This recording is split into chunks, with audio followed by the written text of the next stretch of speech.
Fala, leitores da Bíblia, graça e paz, como é que vocês estão? Hoje a gente vai ler Neemias 9 e 10 e vamos ler também Gálatas 5. Vamos orar? Senhor nosso Deus, abençoa-nos nessa leitura, fala ao nosso coração, nos instrui, nos transforma segundo o Teu querer. Nos abençoa, nossos familiares, nossas igrejas. Pedimos isso em nome de Jesus. Amém. Neemias 9. No dia 24 deste 7º mês, os filhos de Israel se reuniram para um jejum, vestiam pano de saco e traziam terra sobre a cabeça. Os da linhagem de Israel separaram-se de todos os estrangeiros, puseram-se em pé e fizeram confissão dos seus pecados e das iniquidades de seus pais, levantando-se no seu lugar. Leram no livro da lei do Senhor, seu Deus, durante uma quarta parte do dia, 6 horas.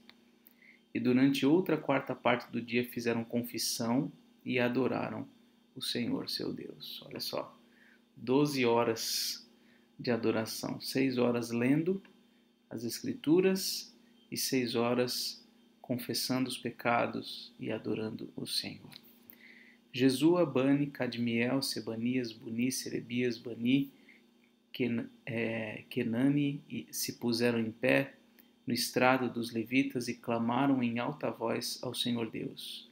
Os levitas Jesua, Cadmiel, Bani, Asabinéias, Serebias, Odias, Sebanias e Petaías disseram: Levantem-se e bendigam o Senhor seu Deus, de eternidade a eternidade. Então se disse: Bendito seja o teu nome glorioso, que ultrapassa todo bendizer e louvor. Só tu és o Senhor. Fizeste o céu dos céus, e todo o seu exército, a terra e tudo o que nela há, os mares e tudo o que há neles. Tu conservas a todos com vida, e o exército dos céus te adora. Tu és o Senhor, o Deus que escolheste Abrão, e o tiraste de Ur dos caldeus, e lhe puseste por nome Abraão.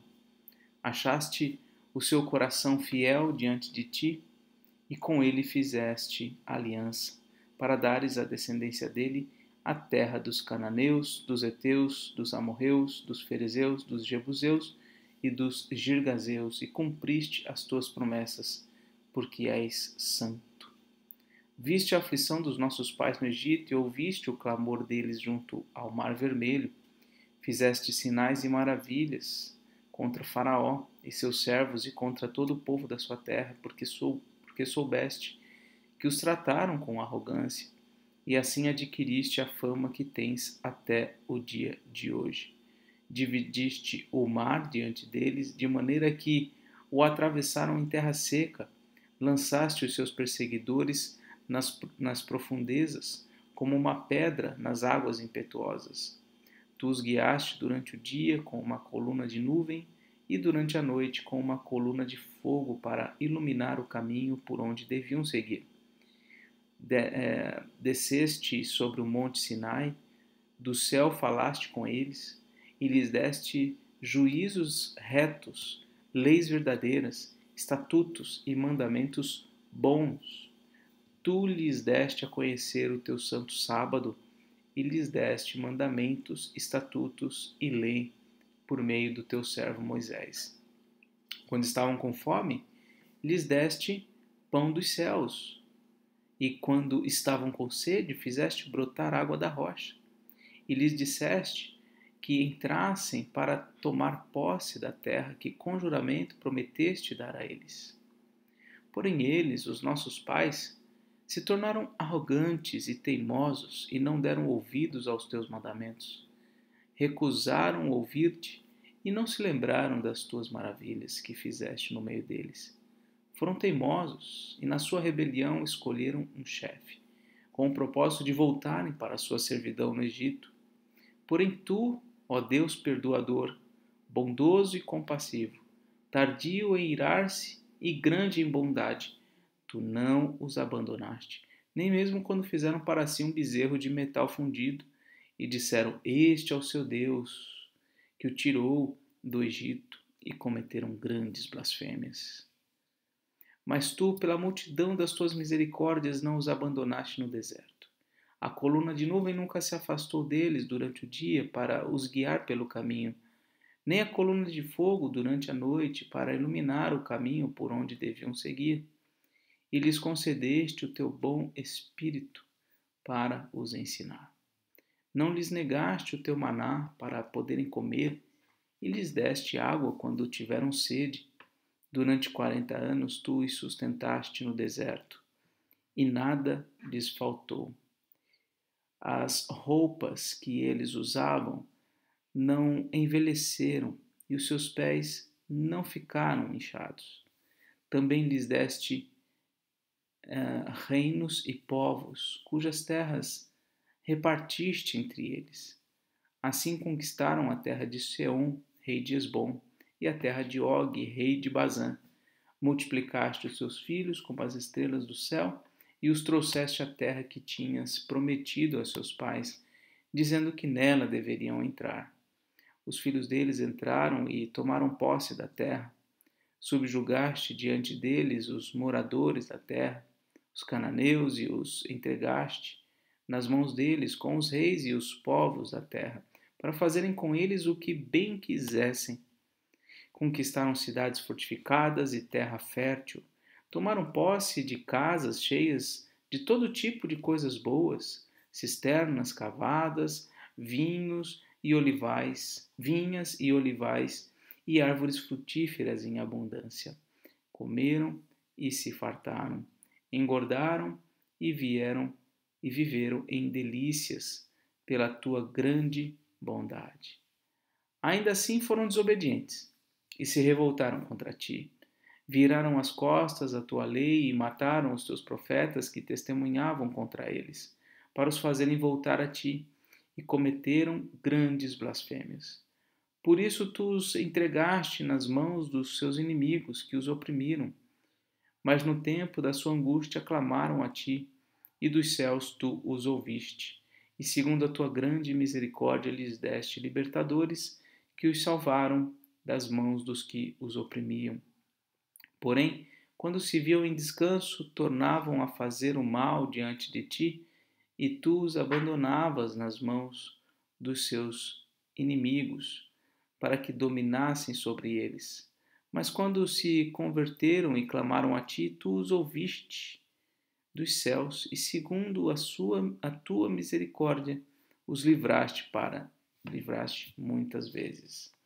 Testemunhaste contra eles para que voltassem à tua lei, porém eles se mostraram arrogantes e não deram ouvidos aos teus mandamentos. Pecaram contra os teus juízos, pelos quais aquele que os cumprir viverá. Em sua rebeldia voltaram as costas, foram teimosos e não quiseram ouvir. No entanto, tu os aturaste durante muitos anos e testemunhaste contra eles pelo teu Espírito por meio dos teus profetas. Porém, eles não quiseram ouvir, e por isso os entregaste nas mãos dos povos de outras terras.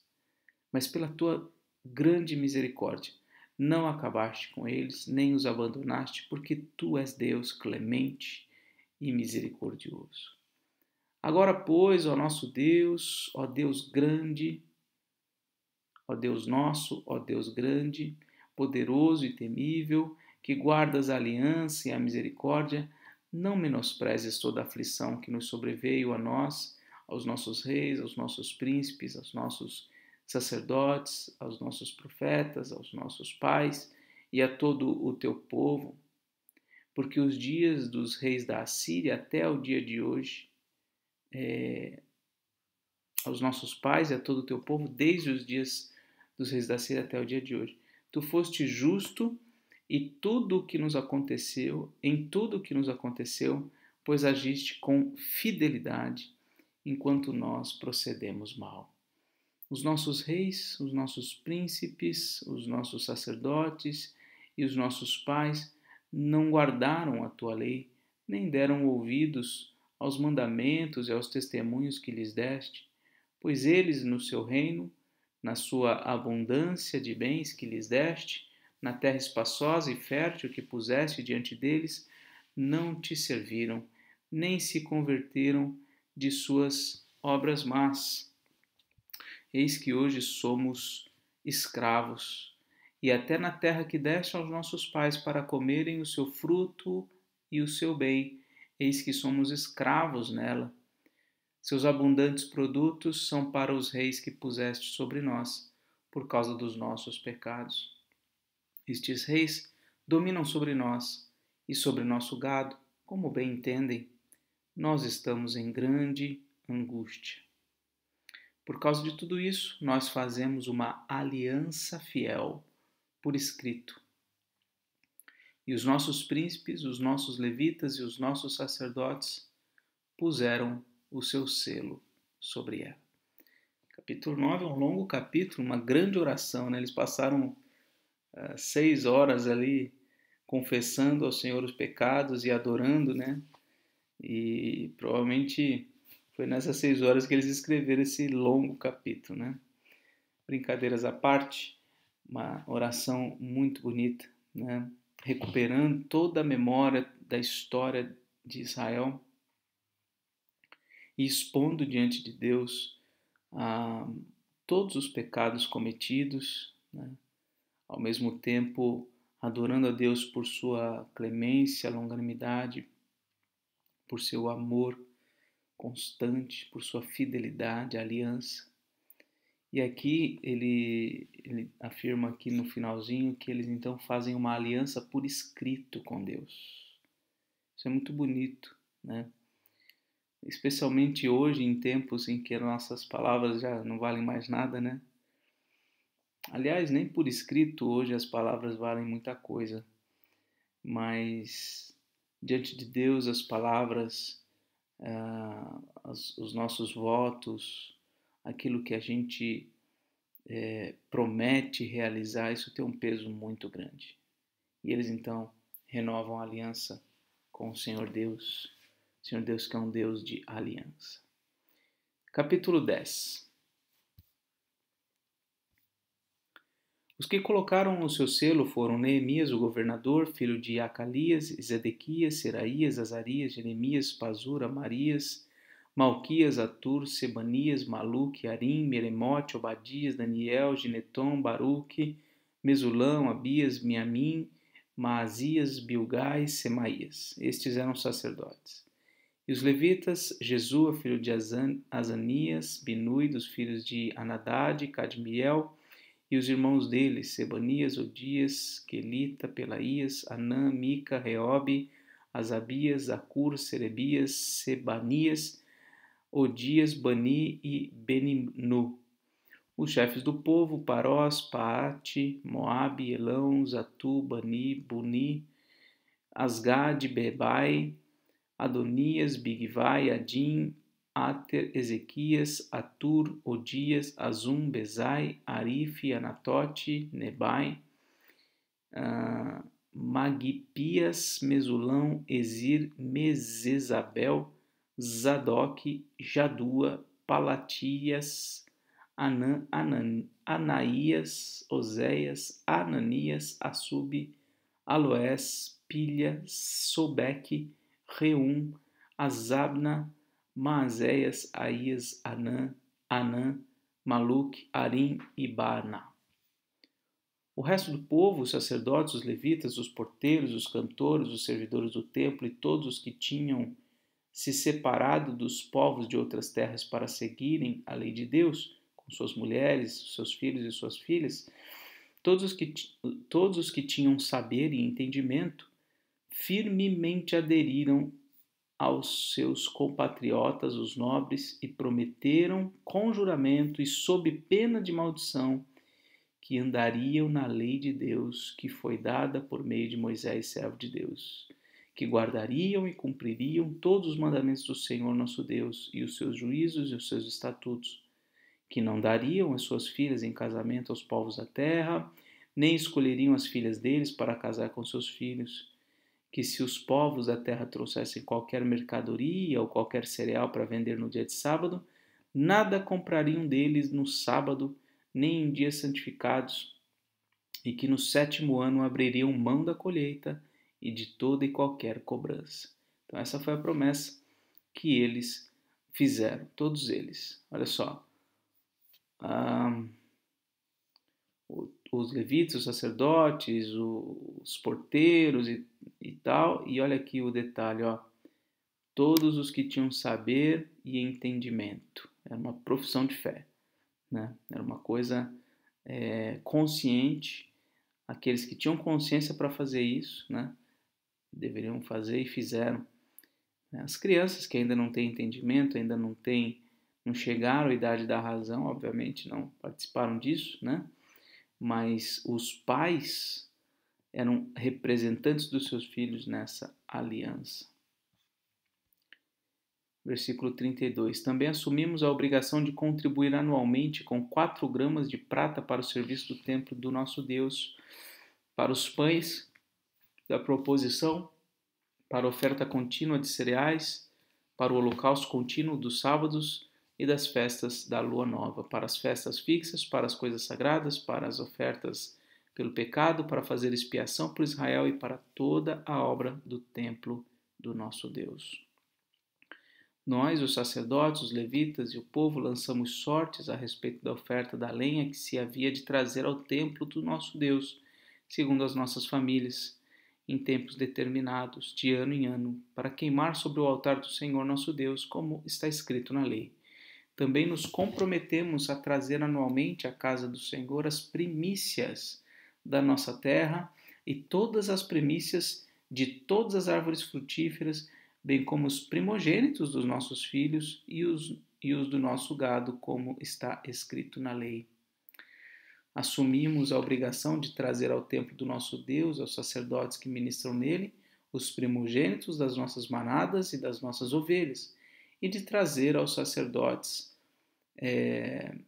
aos depósitos do templo do nosso Deus, as primícias da nossa massa, as nossas ofertas, o fruto de toda árvore, o vinho e o azeite.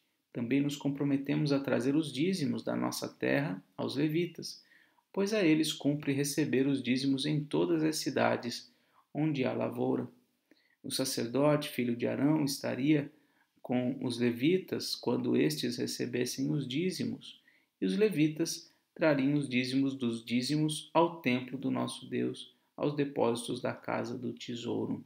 Porque os filhos de Israel e os filhos de Levi devem trazer as ofertas do cereal, do vinho e do azeite para aqueles depósitos, porque ali estão os utensílios do santuário, bem como os sacerdotes que ministram, e também os porteiros e os cantores.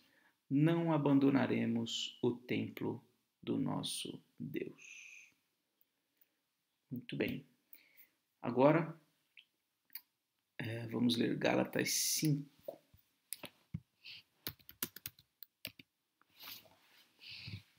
Para a liberdade foi que Cristo nos libertou.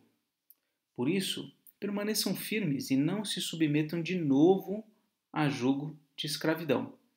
Eu, Paulo, lhes digo que se vocês se deixarem circuncidar, Cristo não terá valor nenhum para vocês. Olha só, lembra que eu já tenho falado? Eles estavam sendo incentivados a observar os rituais, as cerimoniais, as festas judaicas, quando na verdade, por serem povos gentios, não é o povo lá de Jerusalém, é o povo de fora dos limites de Israel. Eles tinham ouvido o evangelho da graça de Deus, o evangelho da salvação em Cristo Jesus, de modo que não havia necessidade deles se circuncidarem, né? Paulo disse, se vocês se deixarem circuncidar, quer dizer que Cristo não terá valor nenhum para vocês. De novo, testifico a todo homem que se deixa circuncidar que o mesmo está obrigado a guardar toda a lei. Vocês que procuram justificar-se pela lei estão separados de Cristo. Vocês caíram da graça de Deus. Porque nós, pelo Espírito, aguardamos a esperança da justiça que provém da fé. Porque em Cristo Jesus nem a circuncisão nem a incircuncisão tem valor algum, mas a fé que atua pelo amor. Vocês vinham correndo bem. Quem foi que os impediu de continuar a obedecer à verdade? Esta persuasão não vem daquele que os chamou. Um pouco de fermento leveda toda a massa. Tenho confiança no Senhor de que vocês não mudarão a sua forma de pensar. Mas aquele que está perturbando vocês, seja ele quem for, sofrerá a condenação. Mas, irmãos, se ainda prego a circuncisão, por que continuo sendo perseguido? Nesse caso estaria desfeito o escândalo da cruz. Quem dera até se mutilassem aqueles que estão perturbando vocês.